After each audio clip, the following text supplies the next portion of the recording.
Voilà, mesdames et messieurs, bonsoir. Merci d'être là. Nous sommes vendredi 20 avril. Et puis, c'est parti pour votre émission. Aujourd'hui, mesdames et messieurs, fidèles de cette émission, nous allons vous amener sur d'autres horizons de connaissances. C'est vrai que la connaissance, elle s'acquiert tous les jours. C'est une recherche permanente. Et nous sommes là. L'émission Au-delà du réel existe pour cela. Nous allons vous amener dans le monde, je dirais, est-ce qu'il faut parler du monde musulman? Mais sur d'autres connaissances, je l'ai déjà dit. Le 20 avril, aujourd'hui, vous allez découvrir qu'il y a des choses qui existaient, quelle que soit votre religion, que vous soyez musulman, chrétien, animiste, etc., bouddhiste, tout ce que vous soyez, vous allez découvrir aujourd'hui qu'il y a d'autres réalités, au-delà de tout ce que nous savons. Le 20 avril 570, naissait donc, nous aurons le temps de comprendre, le grand prophète, le miséricordieux Mohammed. Aujourd'hui, avec notre invité, Elmancio Godson est de la partie aujourd'hui, nous allons découvrir, nous allons à la connaissance de la naissance cosmique du prophète Mahomet selon le calendrier grégorien. Notre invité, El Hadj Mohamed Bachir Soumanou, nous exposera tout au long de cette émission. Nous allons échanger sur cette question, que vous soyez chrétien, musulman, etc. Vous êtes concernés, surtout pour ceux qui sont des chercheurs. Monsieur Godson, bonsoir. Bonsoir Théodule Roussa, bonsoir à nos chers téléspirituels. C'est toujours un plaisir de les savoir présents à cet écran de Golf Télévision, toujours pour quêter sur des choses essentielles de l'être. Je suis heureux aujourd'hui d'avoir un invité de marque pour entrer dans ce que je peux appeler déjà l'ésotérisme musulman. Nous aurons le temps donc d'en parler et ce serait avec beaucoup de plaisir que je demanderai aussi à ceux qui nous suivent, à nos téléspirituels, d'ouvrir les oreilles, d'ouvrir les yeux, de regarder, de se laisser pénétrer et sans juger et de comprendre. Voilà. Parce que souvent, il s'agit de comprendre. Oui, parce que souvent, en réalité, on utilise des mots différents pour nommer les mêmes choses. Les mêmes choses. Et donc, il ne faut pas que les mots deviennent des barrières pour la compréhension, mais qu'au-delà des mots, on comprenne l'esprit ésotérique qui nous sera exposé et qu'on trouve peut-être déjà dans ce que nous avons comme spiritualité, disons, cet élément de ressemblance qui fera ce que moi j'appelle et qui est essentiel pour notre société, l'unité religieuse. Et qui est essentiel pour notre développement personnel. Bien sûr, notre développement personnel. Parce que Dieu n'a pas de couleur, il n'a pas de religion, il n'a pas de coloration. Je crois que c'est à cela qu'on arrivera finalement parce que cet aspect ésotérique, la naissance cosmique d'un grand prophète ou d'un grand maître, comme nous on le dit, ce sera essentiel pour asseoir une véritable compréhension de la religion musulmane, puisque tout commence à partir de là. Et peut-être déjà de voir que c'est, je ne devance pas les événements, une scène qui existe déjà dans la trame même de la nature, à tous les niveaux, concernant tous les grands prophètes qui sont venus nous voir. Voilà. De toute façon, cet échange va éclairer un peu plus la dimension musulmane sur l'ésotérisme musulman et les gens pourront donc comprendre un peu plus cet aspect de la chose. Ce n'est pas souvent que ça arrive. Donc c'est essentiel parce que on n'a pas encore eu la chance d'avoir des prêtres et des évêques parce que bon, pour beaucoup de personnes, l'émission est une émission diabolique. Diabolique, voilà. Entre parenthèses, mais déjà, les gens comprennent que nous sommes ouverts à tous les courants pour qu'il y ait le partage. Nous sommes des êtres humains comme eux. Absolument. Voilà. Ceci étant, nous sommes donc très heureux, au moins, quand les prêtres ne sont pas là, les pasteurs ne sont pas là, mais on a la joie, l'amabilité, l'honneur de recevoir un grand maître, un guide musulman. C'est essentiel. Mohamed Bachir Soumanou, bonsoir. Merci, bonsoir. Merci d'accepter notre invitation. Merci d'être venu sur ce plateau nous éclairer les téléspectateurs, les Béninois et le monde entier. Le plaisir est partagé, monsieur Moussa. Voilà. Et monsieur Godson, le fils de son Seigneur. Merci. Je vous remercie encore une fois de nous avoir invités ici aujourd'hui. Et je dis bonsoir aux téléspectateurs. C'est pour nous une grande joie aujourd'hui de célébrer le 20 avril. Le 20 avril 570, qui est ce que nous appelons la naissance cosmique du prophète Mohammed. C'est-à-dire l'arrivée de cette lumière, de cette réalité mohammedienne qui a été la première chose que Dieu a existenciée avant toute création. Parce que Dieu nous dit, j'étais un trésor caché. J'ai aimé me faire connaître. Et j'ai créé toute la création, afin que par moi, elle me connaisse. Eh bien, aujourd'hui, nous dérogeons à la loi instaurée par notre grand maître, le Cheikh al-Islam El Hadji Ibrahima Niasse de Kaolack au Sénégal, qui a institué la célébration de cette naissance-là le 20 avril à Dakar. Parce que la correspondance égérienne de cette date du calendrier grégorien, c'est le 12 Rabi Awal du calendrier musulman. Et que le grand maître célébrait à Kaolack dans son village. Mais pour célébrer le 20 avril, il est allé à Dakar. Il l'a institué à Dakar pour marquer l'universalité de cette célébration. Bien. Donc, notre grand maître nous a fait toucher du doigt l'arrivée de cette essence-là pour le genre humain. Puisque Dieu nous dit dans le Coran, j'ai envoyé le prophète Mohammed, Kafatalina, c'est-à-dire pour le genre humain, dans son entièreté. Lorsque Dieu nous parle du prophète Moïse, que ce soit dans la Bible ou dans la Torah et dans le Coran, Dieu nous dit, j'ai envoyé le prophète Moïse au peuple d'Israël.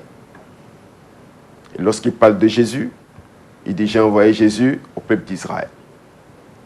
Mais lorsqu'il parle du prophète Mohammed, il dit, j'ai envoyé le prophète Mohammed pour le genre humain.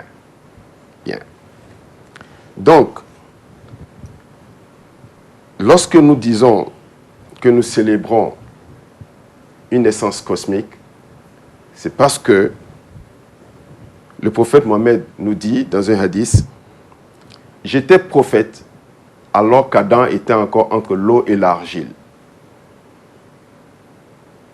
J'étais prophète alors qu'Adam était encore entre l'eau et l'argile. Donc, le prophète Mohammed nous fait comprendre la manifestation de son existence avant même la création, de toute la création. C'est ce que nous appelons, dans l'ésotérisme musulman, la réalité essentielle mohammedienne, qui est une essence lumineuse. Et c'est à partir de cette réalité-là que Dieu a créé toutes choses. Et le prophète, il va plus loin. Il nous dit,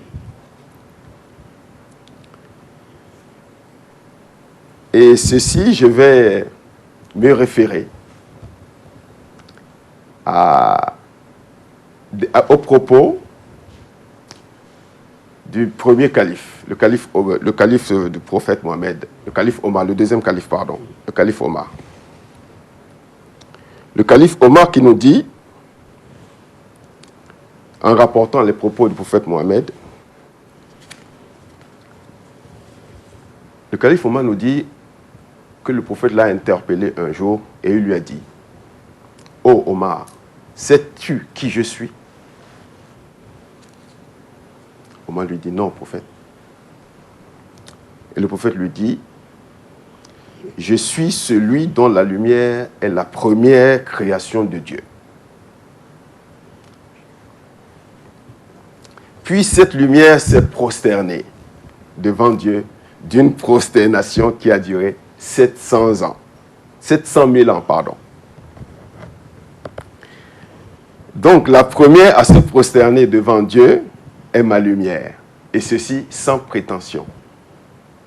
Bien. Et le prophète continue. « Oh Omar, sais-tu qui je suis ?» Dieu a créé de ma lumière le trône divin. Dieu a créé de ma lumière le coursier, c'est-à-dire le repose-pied. Dieu a créé de ma lumière la tablette, la table gardée où on inscrit les œuvres. Dieu a créé de ma lumière la plume qui inscrit. Dieu a créé de ma lumière la vision. Dieu a créé de ma lumière la lumière de l'esprit. La lumière de l'esprit qui se trouve dans la tête des gens. Dieu a créé de ma lumière l'aios, la connaissance qui est située dans le cœur des hommes. Et ceci sans prétention.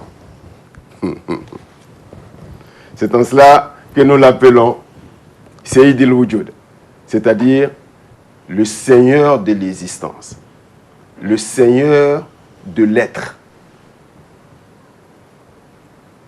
Je dis bien le Seigneur de l'être, l'être dans son entièreté.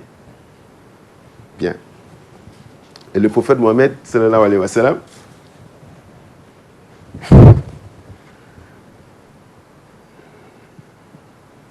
permettez-moi. C'est lui qui vous inspire. Permettez-moi, n'est-ce pas, de lui faire une prière. Cette prière, je vais d'abord la faire en arabe et je vais vous la traduire en français. Allahumma salli ala Sayyidina Muhammad, al-Fatihi lima uglika, wal-Khatimi lima sabaka, nasir al-haqq bil-haqq, wal-hadi ila siratika al-mustaqim, wa ala alihi, haqqan qadrihi, wa mikidari l'azim.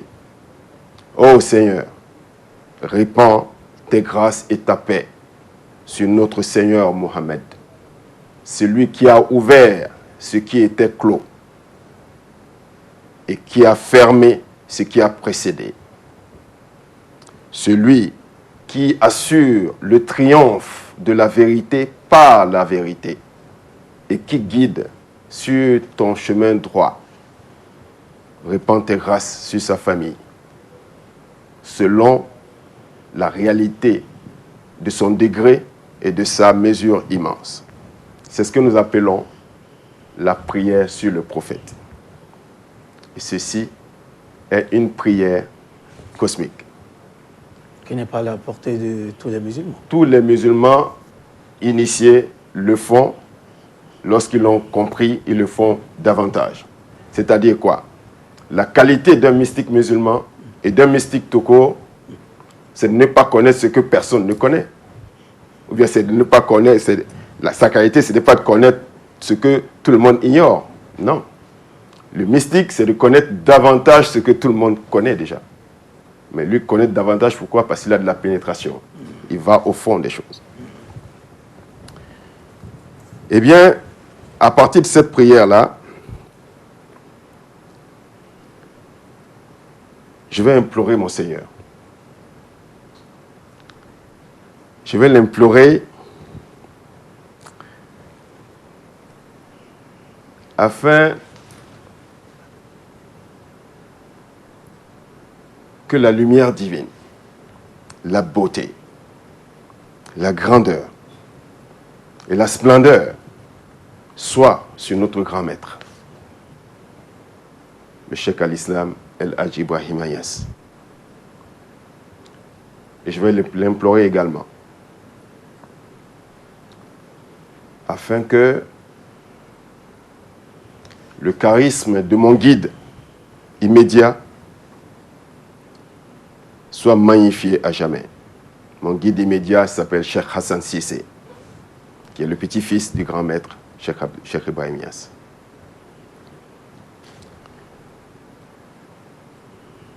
Avant de m'arrêter, il faut vous permettre de changer un peu, certainement parce que je vois vos petits yeux qui scintillent.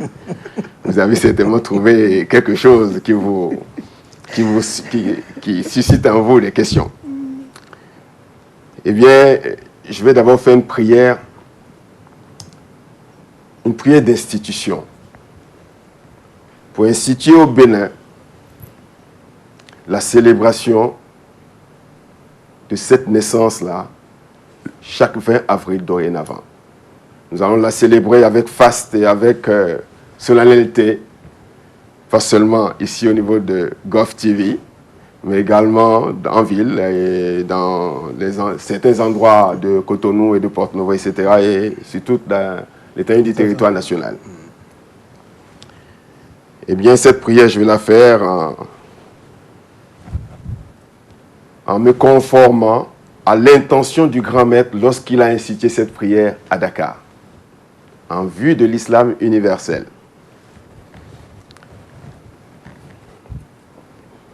أعوذ بالله من الشيطان الرجيم بسم الله الرحمن الرحيم الحمد لله رب العالمين الرحمن الرحيم مالك يوم الدين إياك نعبد وإياك نستعين اهدنا الصراط المستقيم صراط الذين أنعمت عليهم غير المغضوب عليهم ولا الضالين آمين اللهم صل على سيدنا محمد الفاتح لما أغلق والخاتم لما سبق ناصر الحق بالحق والهادي إلى صراطك المستقيم وعلى آله حق قدره ومقداره عظيم فزعم بإذن الله قتل داود جالوت وتولى الملك والحكمة وعلمه مما يشاء ولولا دفع الله الناس بعضهم ببعض لفسدت الأرض ولكن الله ذو فضل على العالمين تلك آيات الله نتلوها عليك بالحق وإنك لمن المرسلين تلك الرسل فضلنا بعضهم على بعض منهم من كلم الله ورفع بعضهم درجات وآتينا عيسى ابن مريم بينة القدس ولو شاء الله ما اقتتل الذين من بعد ما جاءتهم بينة ولكن اختلفوا فمنهم من آمن ومنهم من كفر ولو شاء الله ما اقتتلوا ولكن لا يفعل ما يريد يا أيها الذين آمنوا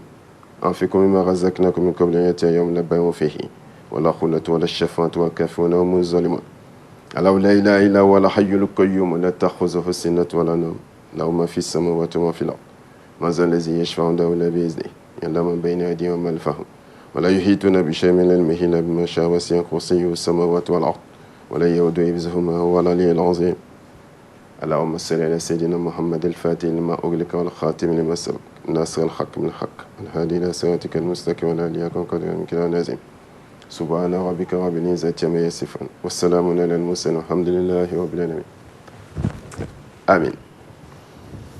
Je suis à vous. Bien, je pense que, comme vous me le permettez vraiment, je suis une fois de plus heureux de vous avoir sur ce plateau parce que je reste maintenant convaincu qu'il y a effectivement un ésotérisme musulman. Parce que la plupart des personnes que nous rencontrons souvent ont une échelle de discussion qui ne permet pas d'aborder les sciences à un niveau beaucoup plus avancé. Mais comme je le disais tout à l'heure, en fait, toutes les religions ont un ésotérisme. Et si vous allez dans l'ésotérisme de chaque religion, vous verrez qu'en fait, toutes les religions disent fondamentalement et essentiellement la même chose.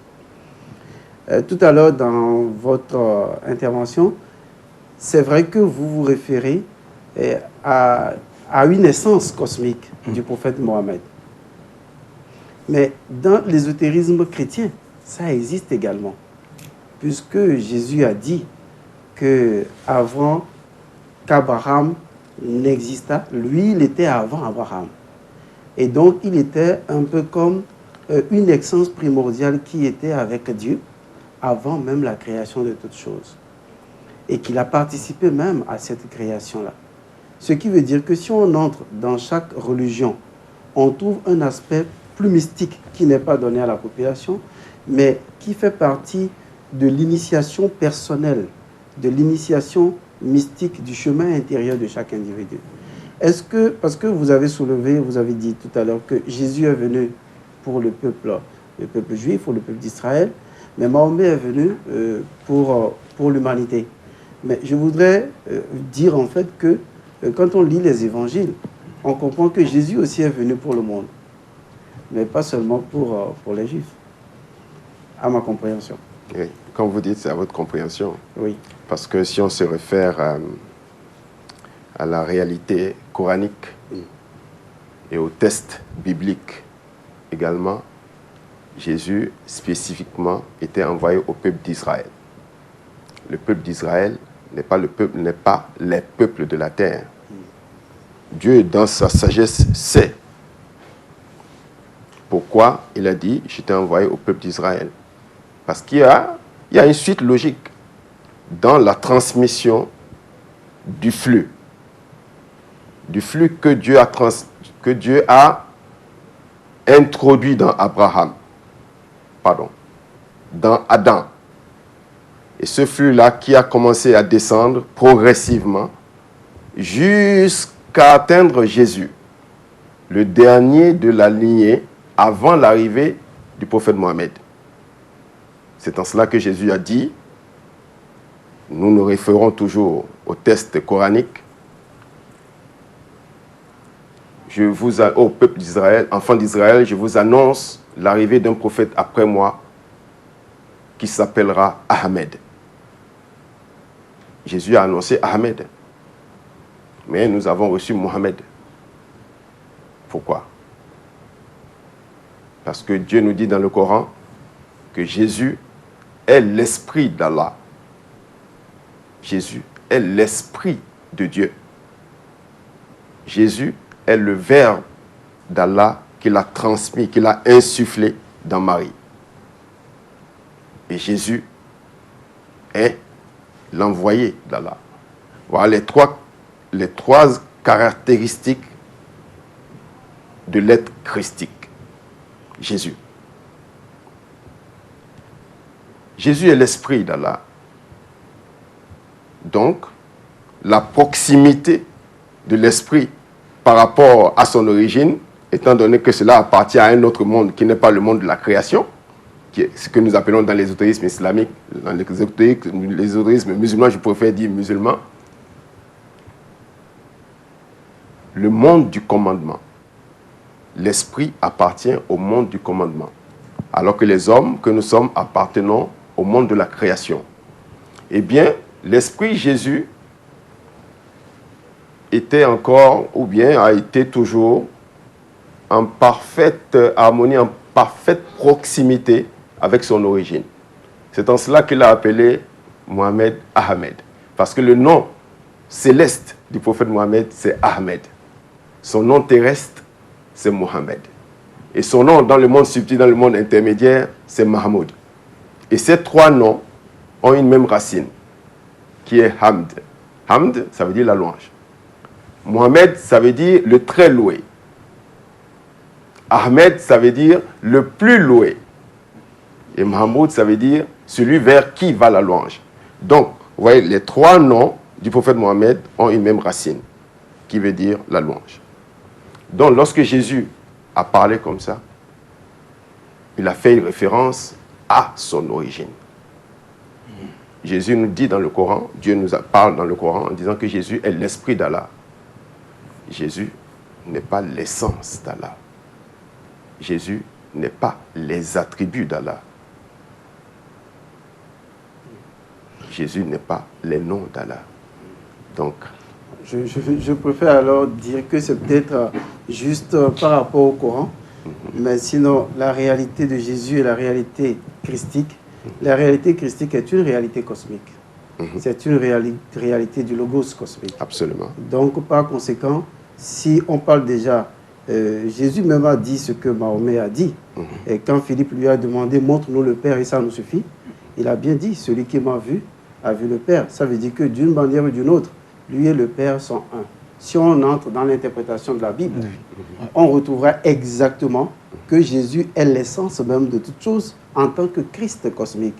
Parce que la réalité du Christ, c'est justement cette essence primordiale de toute création. C'est pourquoi je dis, peut-être qu'on restera seulement dans la réalité coranique, en se disant que bon, c'est lié forcément au Coran, sans faire donc une comparaison. Sinon, si on entre dans la comparaison, vous trouverez qu'en ce qui concerne la réalité cosmique, c'est une réalité de l'essence primordiale de toute chose.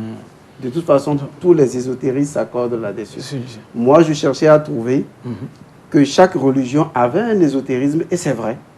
Et chaque religion a toujours vu une dimension plus élevée de son prophète en tant qu'essence avant existence, ayant participé à la création de toutes choses. Donc, je faisais juste une comparaison. Mais on ne va pas rester, on ne va pas rentrer dans le cadre évangélique, on va rentrer dans le cadre coranique, ça va circonscrire mieux le débat. Alors, l'autre question que moi je m'avais posée, c'est de savoir, c'est-à-dire, pour permettre aux téléspectateurs d'être vraiment imprégnés de ce qu'on dit, naissance cosmique. Naissance cosmique, qu'est-ce que ça dit? Pourquoi naissance cosmique? Il faut l'expliquer d'abord de façon simple et aux initiés. C'est vrai que certains initiés comprennent déjà, mais pour ces téléspectateurs qui nous écoutent, qui ont vu le guide musulman venir ici nous parler de votre carrure, ils aimeraient comprendre ce que c'est. Tout à l'heure, je vous ai parlé de la réalité mohamédienne qui était avant toute chose. Lorsque Dieu a créé, à partir de la réalité mohammedienne, de cette première lumière, le trône, comme je vous ai dit tout à l'heure, le trône, le croupier, etc., ça là, c'est avant la création d'Adam, avant la création du cosmos. C'est ça. Donc, lorsque Mohammed a été, sallallahu alayhi wa sallam, a été manifesté dans le cosmos, dans sa chair, dans son âme et dans son esprit, et voilà une naissance cosmique qui quitte le monde pré-éternel et qui rentre dans le cosmos. Est-ce qu'il y a des, disons, des signes extérieurs dans le cosmos qui ont annoncé? Parce que, comme je disais tout à l'heure, une naissance cosmique se fait annoncer à travers les signes dans le cosmos. Les astres l'annoncent, les mouvements l'annoncent. On a vu par rapport à d'autres prophètes que je ne veux pas nommer. Est-ce qu'au niveau de Mahomet, on peut avoir des signes qui ont montré de manière universelle, de manière cosmique, qu'effectivement, c'est une essence de Dieu qui descend dans la chair? Dans l'ésotérisme islamique, dans les musulmans, pardon,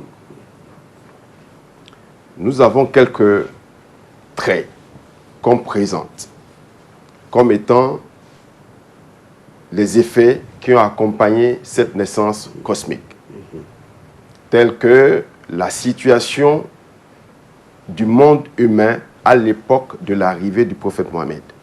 C'est-à-dire, le jour où le prophète Mohammed est né, il y avait un feu qu'on appelle le feu de la religion de Zoroastre en Perse qui s'est éteint. Et voilà un feu qui était nourri depuis 1000 ans, qui ne s'est jamais éteint depuis 1000 ans. Le jour de la naissance du prophète Mohammed, ce feu-là s'est éteint. Le trône du roi de Perse, Kisra, s'est renversé. Et un certain nombre d'événements, encore dans le cadre humain, s'est produit. Maintenant, au niveau des astres, des constellations, dans le corpus musulman, nous, on ne les détaille pas. On ne se réfère pas à cela. Nous nous contentons de nous concentrer sur la réalité mohammedienne et ses effets dans le monde humain. Dans le monde humain immanent. D'accord. Sinon, on aurait pu avoir ces effets qui démontrent quand même au niveau cosmique la présence d'une essence à un moment donné. Bon, est-ce qu'il y a eu au niveau... Lorsque vous parlez d'essence, ce n'est pas une essence, c'est l'essence des essences. Oui. Donc, à ce niveau, l'essence des essences, parce que je vous ai dit tout à l'heure que c'est à partir de cette lumière que tout a été fait. Donc, disons l'essence primordiale de toute chose. Voilà. À la naissance de cette essence primordiale de toute chose, on devait avoir quand même des répercussions au niveau des éléments de la nature. C'est-à-dire en dehors du trône, du feu qui s'est éteint, puisqu'on parle de réalité cosmique, il y a forcément une incidence à l'échelle cosmique concernant les astres connus, concernant les mouvements de la nature connus. Mais même si cela, on n'a pas pu avoir ces réponses, est-ce que actuellement, en faisant les calculs du jour de sa naissance ou en faisant certains calculs ésotériques, les gens sont arrivés à trouver des correspondances de chiffres, de nombres, avec un élément de la nature qui nous entoure. Quelque chose qui démontre quand même, parce que quand on prend la Bible des chrétiens, pas chrétiens pour autant, mais moi je ne suis pas chrétien pour autant, ben on se dit que la naissance de Jésus, il y avait quelque chose, il y avait un signe. À la mort de Jésus, il y avait des signes. C'est-à-dire que la nature doit obligatoirement accompagner la descence de l'essence primordiale de toute chose. C'est vous qui pensez que cela doit obligatoirement accompagner. Puisque c'est ce qu'on remarque. Je viens. Il a dit, M. Godson, que la nature doit nécessairement accompagner la naissance cosmique d'un être grand. Non, de l'essence primordiale. De l'essence primordiale. Et c'est même obligatoire. Oui. À ce niveau-là,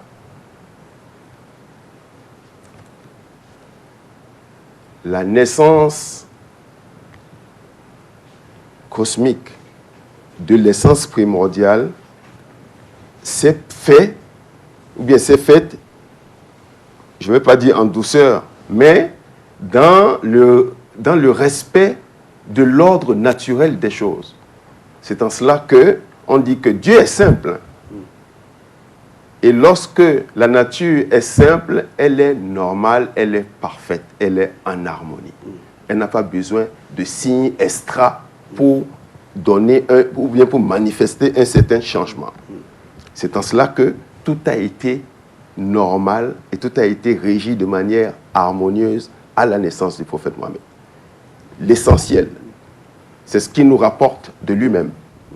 C'est ce qui nous permet d'évoluer à partir de lui-même. Nous n'évoluons pas en tant que mystiques musulmans par rapport aux astres, ni par rapport à des convulsions de la nature. Nous évoluons à partir de la connaissance de l'être. Nous évoluons dans les différents états de l'être, jusqu'à la réalisation totale et harmonieuse de l'unité, harmonieuse de l'esprit, de l'âme et du corps. C'est cela, la marche de la spiritualité musulmane. D'accord. Bon, je vais vous laisser Allez, continuer tout à l'heure, mais je ne vous contredis pas, mais c'est toujours pour approfondir. Vous-même, vous avez dit en début que, en fait, et ça m'a plu, que l'initié, ce n'est pas celui qui connaît quelque chose que les autres ne connaissent pas, mais c'est celui qui a un esprit pénétrant.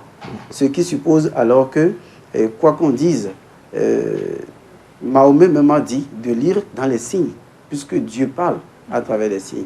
J'attendais que les initiés ou les ésotéristes musulmans lisent quand même si la nature est silencieuse dans son rythme naturel, comme vous le dites, il y a les signes qui n'échappent pas, qui restent présents au moment de la naissance du prophète, ou quand on revient de façon cyclique, comme le cas actuellement, on devrait pouvoir ressentir, même quand les autres ne voient pas, ou voient les mêmes choses, l'initié, comme vous, comme d'autres personnes, devrait avoir un esprit pénétrant. C'est pourquoi j'insiste sur la question, parce que la thématique, certainement les téléspectateurs vont revenir là-dessus, est très importante, naissance cosmique.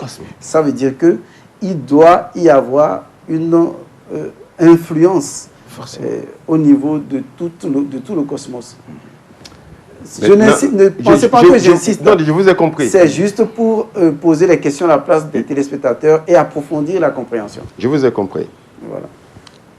Vous savez, le prophète Mohammed, je devais arriver là, nous a dit que le Seigneur lui a conféré la science des premiers et des derniers.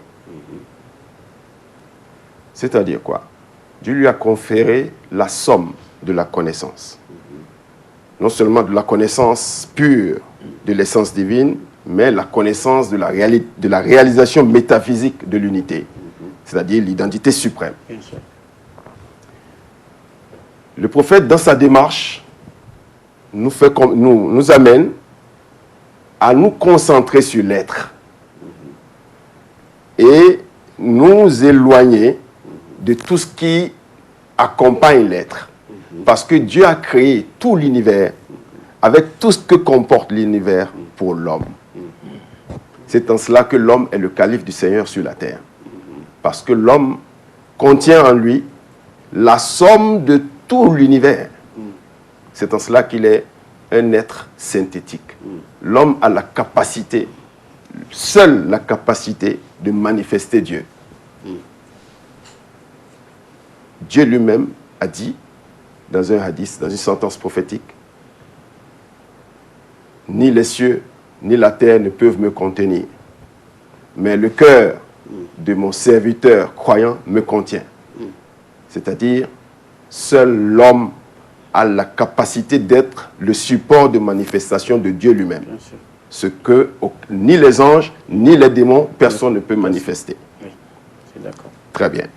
Donc, le prophète Mohammed nous a fait toucher du doigt à la sagesse divine. À la sagesse divine qui préside à toute chose, à toute organisation.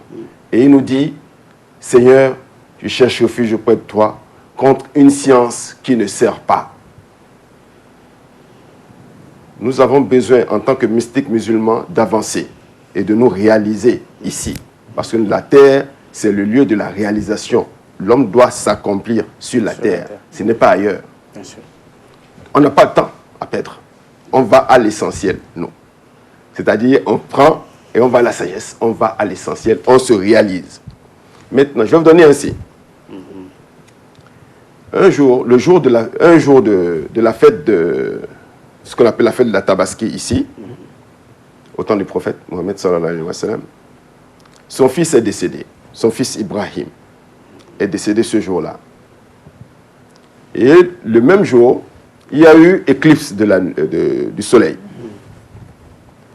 Alors, les compagnons du prophète ont dit, ah, le fils du prophète est décédé, il y a eu éclicse.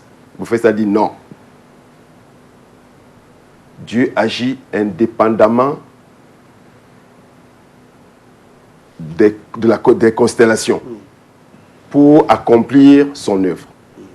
Nous sommes là pour le service du Seigneur. Le service du Seigneur, c'est quoi? C'est de permettre au droit divin de se manifester ici. Et qu'est-ce qu'il faut faire pour ça? Il faut se mettre dans les dispositions requises pour l'accomplissement de cette volonté-là. C'est en cela que nous, vraiment, on ne s'occupe vraiment pas de certaines considérations. Okay. Voilà. Maintenant, quand vous parlez de l'ésotérisme musulman, et vous parlez donc de l'homme, de l'accomplissement de l'homme, cela veut dire qu'il y a un cheminement initiatique musulman. Absolument. Alors, comment se comporte ce cheminement initiatique musulman? En quoi ça consiste véritablement pour l'accomplissement de l'homme?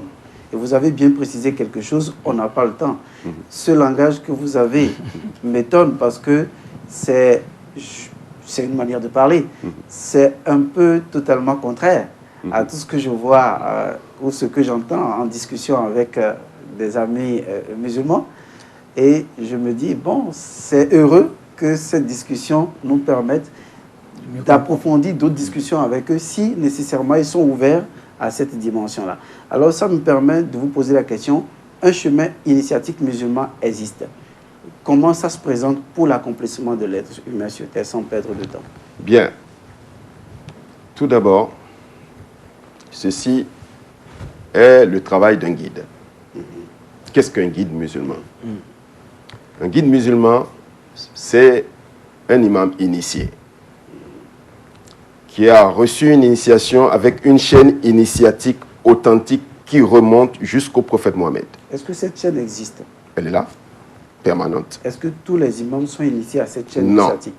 Et pourquoi? Mais parce que... Ouais, ils ne sont pas préparés. Chacun a son aptitude et chacun a ses prédispositions. D'accord. Je devais arriver à cette réalité aussi dans ce que j'avais préparé. Mais si vous me posez la question, je vous réponds tout de suite. Okay. Pourquoi est-ce que tous les imams ne sont pas initiés? Le prophète Mohammed sallallahu alayhi wa sallam a dit: les savants sont les héritiers des prophètes. Mais alors, comment se répartit cet héritage? Il y a une catégorie de savants qui héritent de la loi sacrée du Coran et des hadiths qui sont le corpus qui récapitule tous les faits et gestes et dits du prophète Mohammed, c'est-à-dire la mise en œuvre du Coran, dans le sens littéral.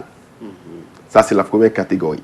Et c'est à cette catégorie qu'appartiennent la majorité des imams que vous voyez dans les mosquées. Ok. C'est clair. Très bien. Donc, ils n'ont rien à voir avec l'initiation ésotérique. Leur science, leur héritage n'a trait qu'à la dimension juridique, coranique et la mise en œuvre du Coran que sont les hadiths. Bien. Il y a une deuxième catégorie qui hérite du prophète Mohammed, non seulement ce que la première catégorie a hérité, mais également de l'esprit des tests que la première catégorie a hérité. C'est-à-dire, ils vont à l'intérieur ils ne se limitent pas à la signification littérale, ils vont à la signification intérieure. Et il y a une troisième catégorie qui hérite non seulement de ce que les deux premières catégories ont hérité, mais également, ils héritent des états mystiques du prophète. Ils héritent